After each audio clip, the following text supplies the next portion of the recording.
I want to talk to you today about how grace is looking for you. So often we think that God is only interested in the, quote, good people, the people that have it all together, people that never make mistakes, never give in to temptation. If your performance is good enough, then you can expect God's goodness. But if you ever get off course, if you ever fail, you ever have doubts, God says, too bad, it's your fault. If you don't want me, I'll leave you alone. I won't bother you. The truth is, it's just the opposite. When you blow it, God doesn't turn away from you, He turns to you. His grace comes looking for you. When you have doubts, God doesn't say, what's wrong with you? You need to have more faith. No, God will even pass over people with faith and come to you, the one that has doubts. Jesus told a parable about a shepherd that had 100 sheep, but one of them went astray. The shepherd left the 99 and went looking for the one. What was that? Grace came looking. But we tend to write people off and think, God wouldn't have anything to do with them. Joel, they make fun of me for coming to church. She's living the wrong kind of life. He's out there on drugs. Now, do you realize that over half of the New Testament was written by a man that at one time hated believers? Saul was the main enemy of the church. He was having believers put in prison. But one day, while he was traveling to Damascus, on his way to persecute more believers, a bright light shined down from heaven, knocked him flat on his back. A voice boomed out, Saul, why do you keep persecuting me?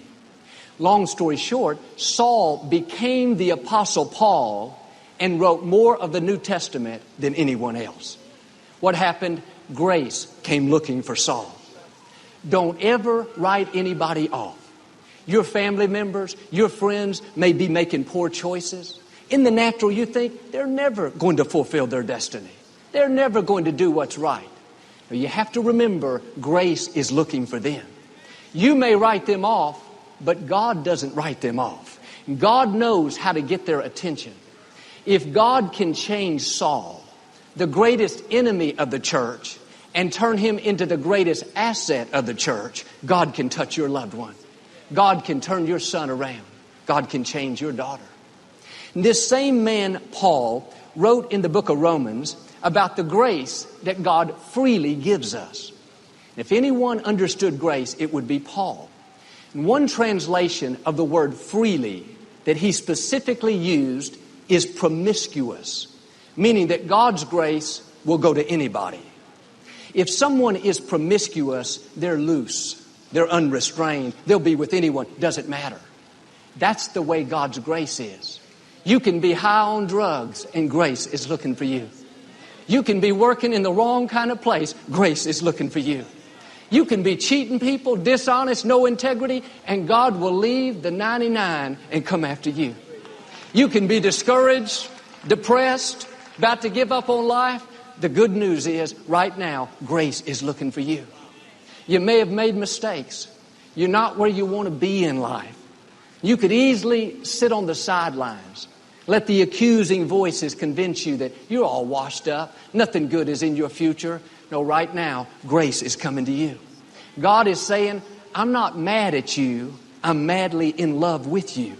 I'm not holding anything against you. I'm not keeping a record of your mistakes. I'm not even interested in your past. I'm interested in your future.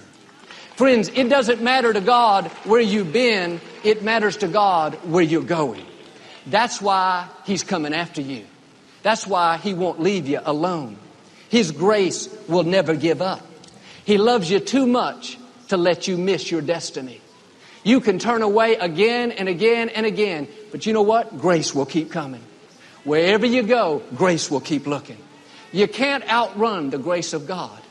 You can't do too much wrong to keep it away. You can't turn away too many times. God's grace will keep coming saying, I've got something better. I've got forgiveness. I've got mercy. I've got restoration. I've got a new beginning. And if you will shake off the guilt, the condemnation, start making choices that honor God, God will do for you what He did for Paul. He'll bless you in spite of your mistakes. He'll make something great out of your life in spite of your past. God never gives up on you. Don't give up on yourself. Receive the grace. Believe that there's something amazing in your future. John chapter 4, Jesus was about to leave Judea and travel home to Galilee.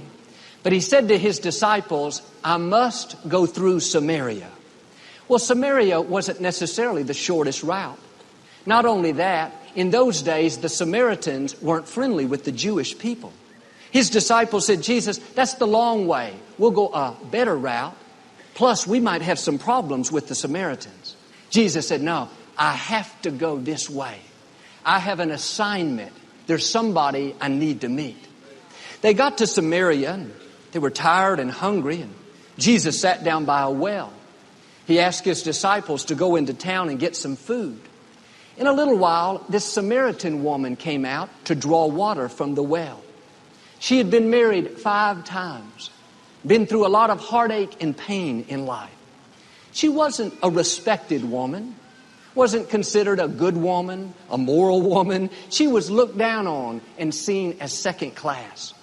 No doubt when some of the people in town saw her, they would snicker, there's that lady, been married 5 times, stay away from her. Yet the whole reason Jesus said, I must go through Samaria, was to meet this woman. Jesus struck up a conversation with her, told her all about her life. Then he revealed himself as the Messiah to her. When the disciples came back from buying food and saw Jesus talking to this woman, the scripture says they were amazed and bewildered. Not only was Jesus talking to a woman, not only a Samaritan, but of all people, this lady. Everybody knew she had a bad reputation. She came from the wrong side of the tracks. She was making poor choices. But this is what grace is all about.